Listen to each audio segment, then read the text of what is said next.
Picture this, a humid, quiet afternoon in Fayetteville, Georgia, on an estate sprawling over 300 acres of prime southern soil.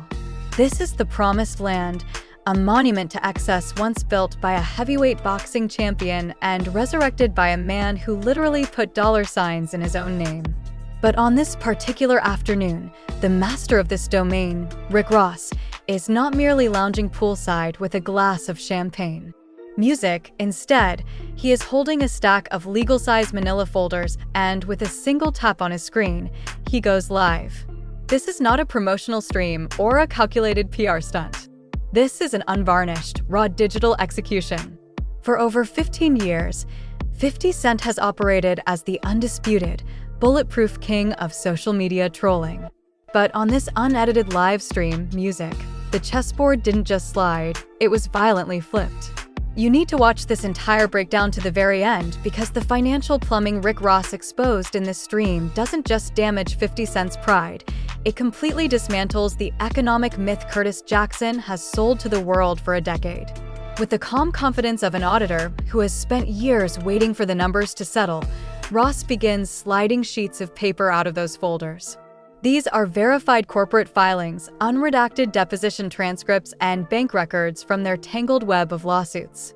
He holds them directly up to the lens of his phone camera, forcing the world to look past the carefully manicured illusion of the G-Unit empire.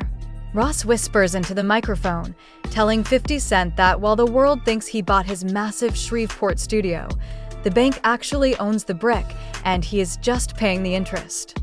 The irony is staggering. 50 Cent, Music, the man who's spent years mocking Ross's unpaid taxes and commercial flights, is suddenly exposed as a salaried corporate employee whose television shows and physical studios are heavily leveraged by outside conglomerates. Music, the master troll, has been pulled out into the open. His own balance sheets read aloud like a foreclosure notice, proving that in this savage game of performed wealth, the real big boss might have just taken the throne for good. The digital landscape does not merely react to a moment like this. It fractures. Within seconds of Rick Ross tapping the end stream button on his phone, the raw vertical footage was ripped, sliced, and distributed across the global digital pipeline. 50 Cent's entire empire of online relevance is built on the promptness and brutality of his own strikes, but on this afternoon, he was on the receiving end of a viral velocity he could neither outrun nor easily deflect. TikTok algorithms, YouTube commentary channels, and X timelines were instantly with high-resolution screenshots of the unredacted corporate documents Ross had held up to the camera. Historically, the comment sections under any of 50 Cent's social media posts functioned as a monument to his perceived financial invincibility. If Curtis, Music, Jackson mocked an enemy's career, the internet laughed with him. If he pointed out Rick Ross's commercial flight or his Georgia tax execution, the collective consensus was that Ross had dropped the ball. But the unpolished, Music, unedited nature of Ross's live stream changed the rules of engagement.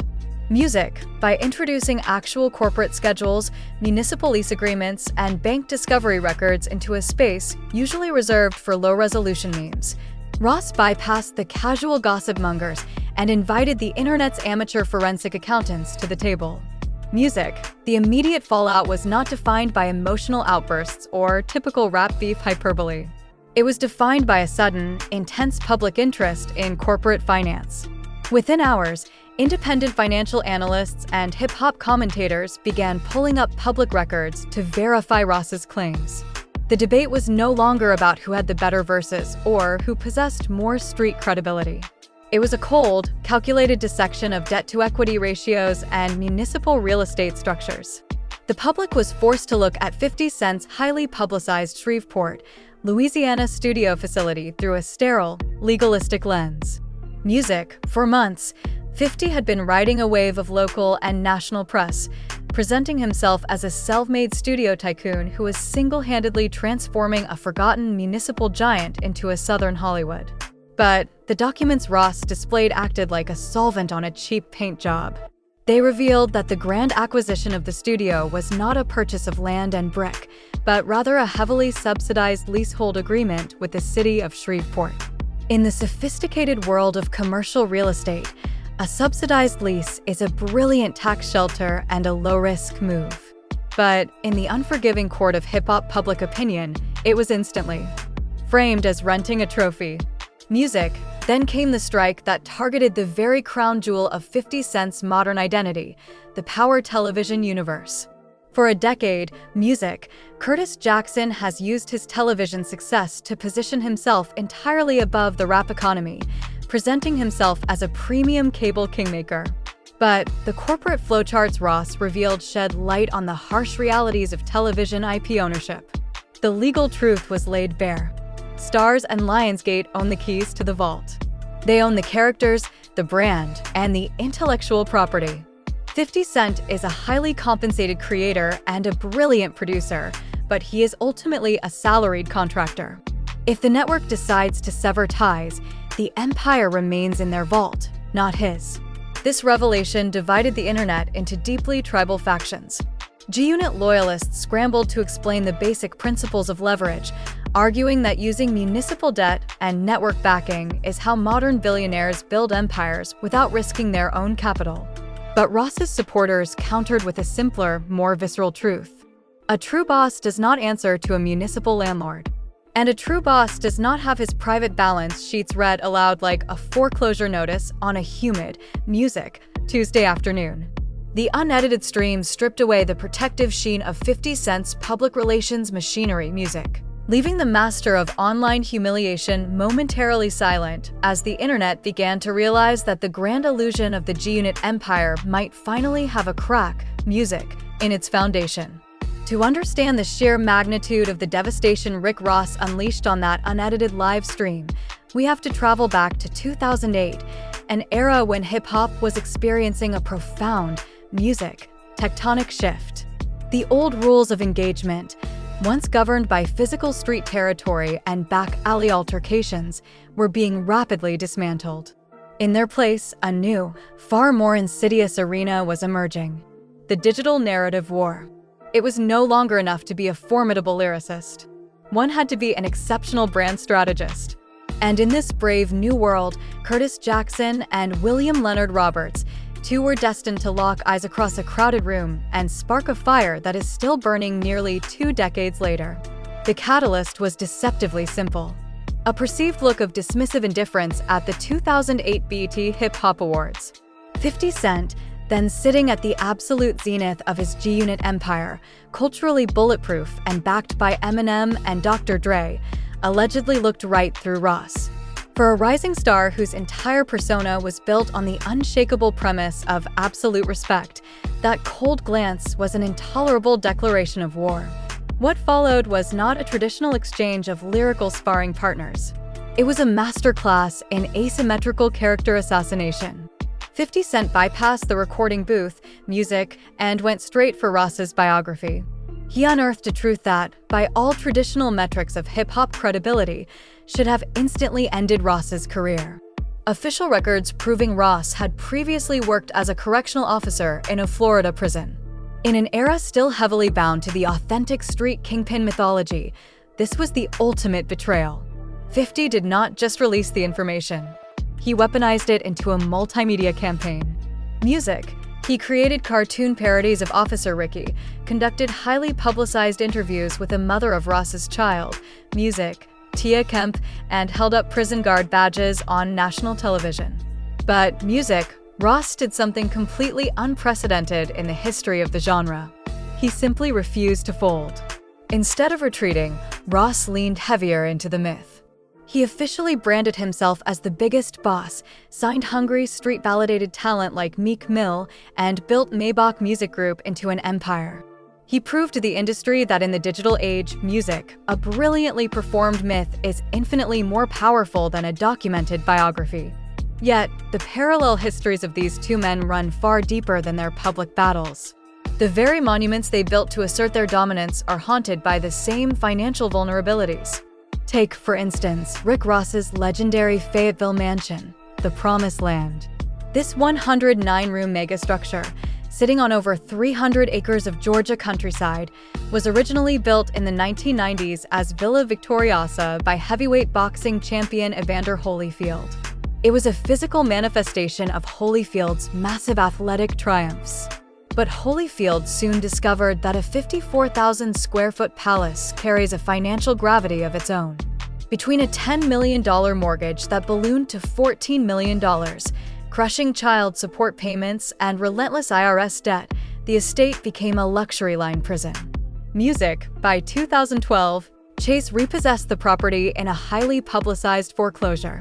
When Ross purchased the estate out of those financial ruins in 2014 for $5.9 million, it was framed as the ultimate triumph, the former correctional officer buying the palace of a heavyweight king.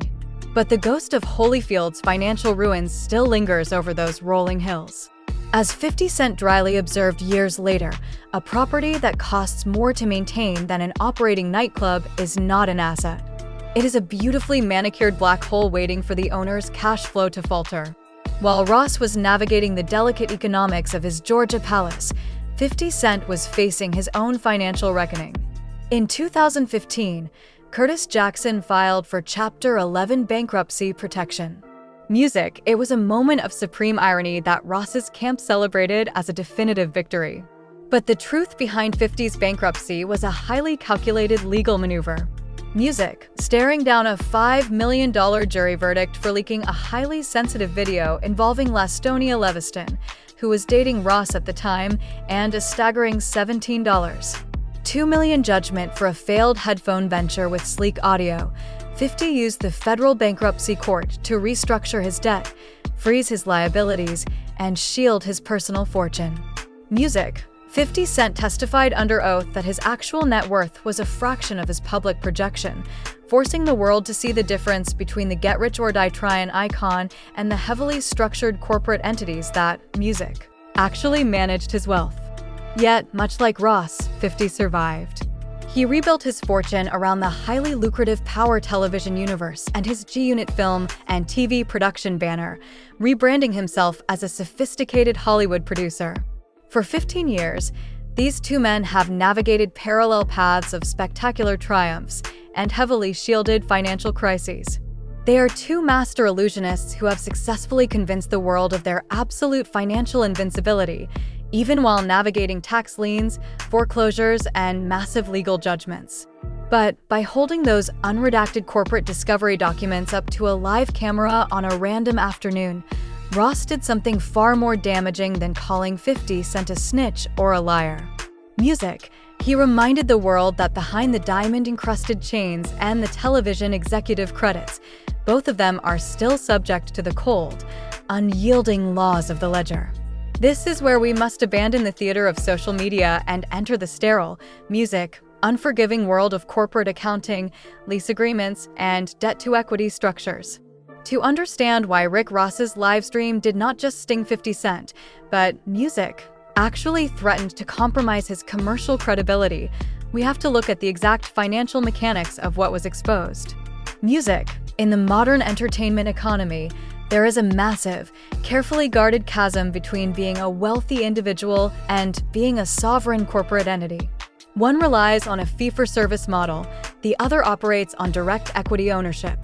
Let us start with the cornerstone of 50 Cent's modern business narrative, Music, the grand expansion of G-Unit film and television into Shreveport, Louisiana. Music. For months, Curtis Jackson's public relations machinery painted a picture of absolute municipal conquest. The headlines shouted that the G-Unit General had taken over a massive, state-of-the-art studio facility to Music, build a Southern Hollywood. But when Rick Ross slid those municipal contracts out of his manila folder and held them up to the camera, he exposed a legal reality that, Music, any corporate attorney would have redlined in an instant. Jackson did not buy Millennium Studios. His production company signed a 30-year lease with the city of Shreveport, Music, for a property the city itself purchased for $3.8 million in 2022. While the highly publicized annual rent of $2,400 sounds like a masterclass in negotiation, the fine print of that leasehold agreement tells a far more draining story. Under the terms of the contract, G-Unit is fully responsible for all operational costs, capital expenditures, and ongoing maintenance of a massive, aging concrete facility. The arrangement immediately saved the city of Shreveport nearly $180,000 a year in upkeep, effectively shifting a massive real estate liability directly onto G-Unit's balance sheet. Music. If the sound stages sit dark, if the production slate slows down, if the local tax incentives, music, shift, Curtis Jackson remains legally and financially on the hook for the bleeding overhead of a giant, music. Empty municipal white elephant. Red River Radio +1. Ross then directed his surgical sarcasm toward the very engine of 50 Cent's modern wealth, his legendary tenure with the Starz television network. For years, 50 has walked through the world with the unshakable confidence of a media mogul, boasting about his historic $150 million deal to develop the Power universe and its successful spin-offs.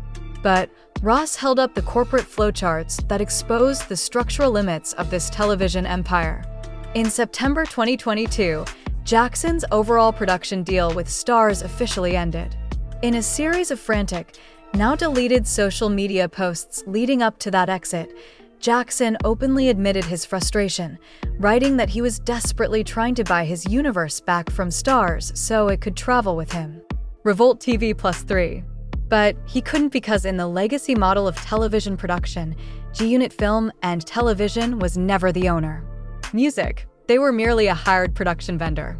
Starz and its parent company, Lionsgate, own the underlying intellectual property, the copyrights, the character rights, and the master distribution tapes. Jackson was a highly compensated executive producer and actor, earning lucrative episodic fees and back-end points, but he possessed zero equity in the actual IP. When his contract expired, music, the Power universe, stayed behind in the Starz vault. He was, in the cold terminology of corporate law, a glorified tenant farmer on land owned by Wall Street. Reddit +1. Ross contrasted this corporate dependency with his own model of direct, sovereign equity. While 50 Cent's wealth is tied up in complex, illiquid network licensing agreements and leveraged municipal leases, Ross's business portfolio is aggressively direct-to-consumer and heavily cash flow positive. He owns a sprawling network of over 25 physical Wingstop franchise locations. These are not speculative investments. They are cash-generating, high-margin brick-and-mortar operations that pay daily dividends regardless of Hollywood writer strikes or network contract disputes. Music. His partnerships with sovereign brands like Luc Belaire are structured not as simple endorsement deals, but as active equity stakes where Ross directly participates in the appreciated valuation of the parent company's liquid portfolio. To drive the point home, Ross opened the deepest wound in the catalog, the ownership of 50 Cent's master recordings. The cultural weight of Get Rich or Die Tryin' is undisputed, music, but the legal ownership of those masters resides permanently in the corporate vaults of Interscope and Universal Music Group. For every dollar the album generates on modern streaming platforms, music, Curtis Jackson receives an artist royalty percentage, while the lion's share of the passive equity flow goes to corporate shareholders who have never held a microphone. By utilizing actual legal discovery documents to parse the difference between appearing rich and possessing true structural autonomy, Rick Ross did not just win a round of online banter. He held up a mirror to the entire illusion of the G-Unit empire, showing a mature, sophisticated audience that the master of social media humiliation was, at his core, highly dependent on the very corporate gatekeepers he claimed to have outsmarted. To truly appreciate the nature of this digital execution, one must step away from the cash flow charts and enter the muddy, chaotic arena of pure psychological warfare. In the high-stakes economy of modern celebrity, your brand is not just a commercial tool. It is a psychological fortress. And in this particular theater of war, music, Curtis Jackson has reigned for over 15 years as an apex predator. His strategy has always been simple, yet devastating. Music. Identify your opponent's deepest insecurity, drag it into the public square, and mock it until it becomes their defining trait. 50 Cent does not seek to win arguments. Music. He seeks to destroy his rival's sanity. He has historically weaponized domestic disputes, child support hearings, and leaked personal videos, converting raw human vulnerability into highly engaging viral content. If you react with anger, you feed the troll. If you react with silence, you concede defeat. For years, Rick Ross attempted to survive this psychological onslaught by acting as a human shield of pure luxury. Every time 50 Cent threw a social media grenade, Ross simply bought another Rolls Royce, hosted another lavish pool, music, party, or bragged about another Wingstop franchise. It was a classic defense mechanism, an attempt to outflex the humiliation. But 50 Cent's genius lay in his uncanny ability to twist those very flexes into proof of financial strain. When Ross posted videos of himself proudly mowing his own grass on his sprawling estate, 50 didn't see a self-made man enjoying his land.